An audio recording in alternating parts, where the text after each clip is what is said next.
Brian's Eclipse sound. Is it real? Well, yes, obviously.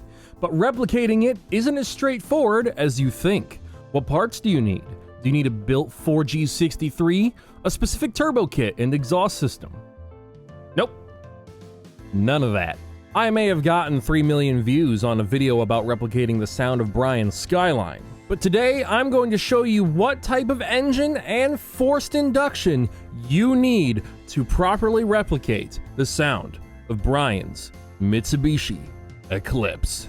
And hey all, I'm Tom, the Racing Joker, and welcome back to another episode of Car Topics Explained.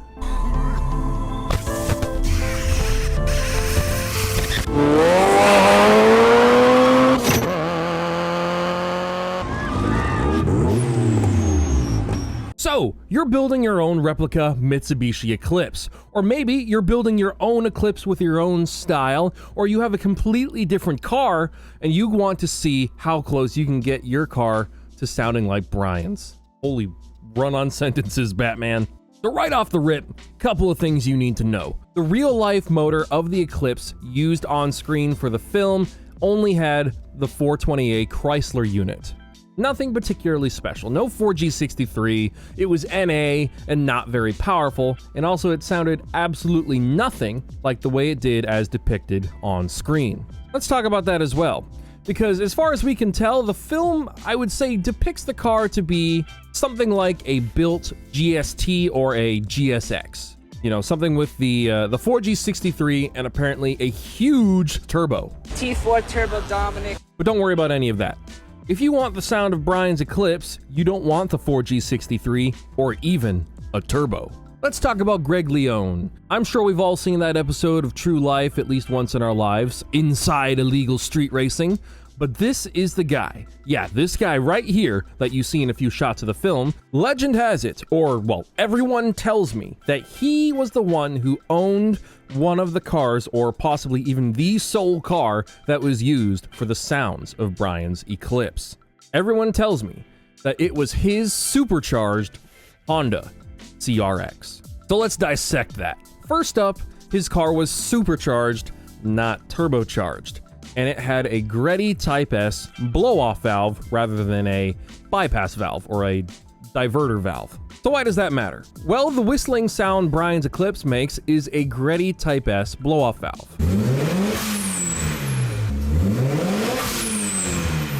A sound I love so much that I put it on my first car, a 2015 Subaru WRX.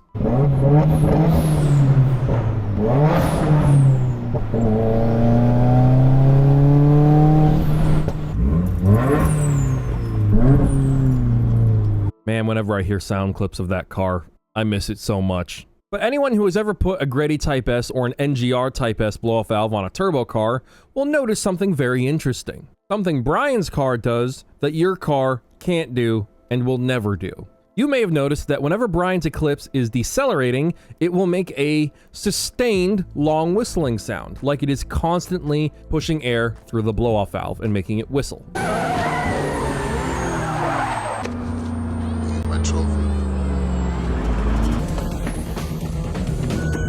Whenever you put a blow-off valve on a supercharged car rather than a diverter valve, you will get that sustained blow-off whistle or whooshing noise during deceleration.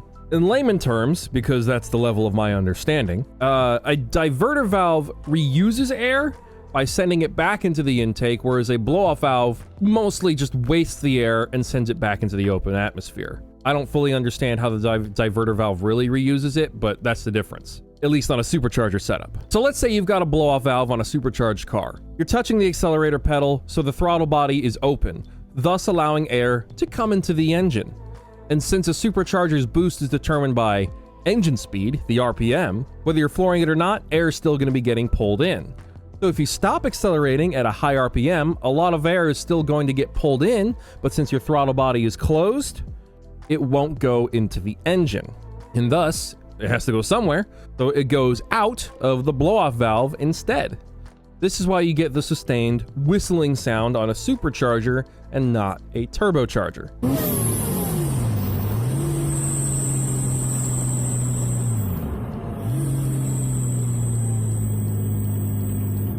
I really hope I didn't just butcher that explanation. I'm sure I got some things wrong, but to simplify, you need a supercharger and a Greddy Type S blow-off valve, or if you can't find one, an NGR Type S should do just as well to get that sustained noise. And just a side note, wouldn't it be sick if someone did like a blow-off valve setup like this on one of those VF Engineering Audi or Lambo V10s? I bet the sound of the blow-off valve combined with the incredible V10 would actually be really cool.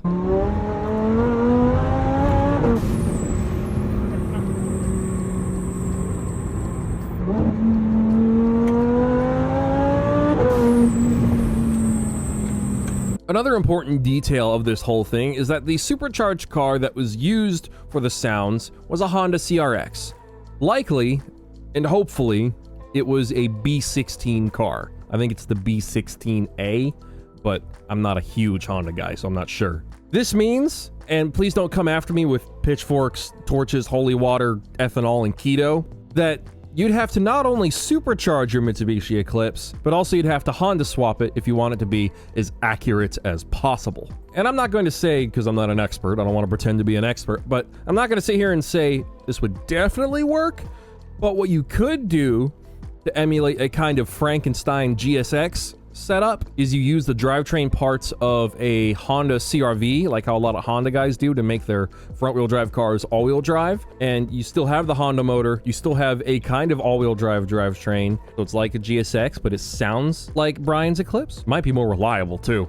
Now, if that breaks your heart and you just want the sound and you don't care as much about it being from an Eclipse, you could always get something like an EM1 Civic Si, like how I'd want to do it, and supercharge that. Or even do a High Civic replica, because the post-production team used the same sounds as the Eclipse for those cars too. The High Civics are some of the easiest cars to replicate in the franchise. Not a lot was done to them. But hey, if you love the High Civics like me, then check out this video where I talk about all the parts that were used on them. Just ignore the part where I say they used Turbo Integra sounds for them. That's not correct. I didn't know what I know now. But feel free to correct my mistake in the comments of that video.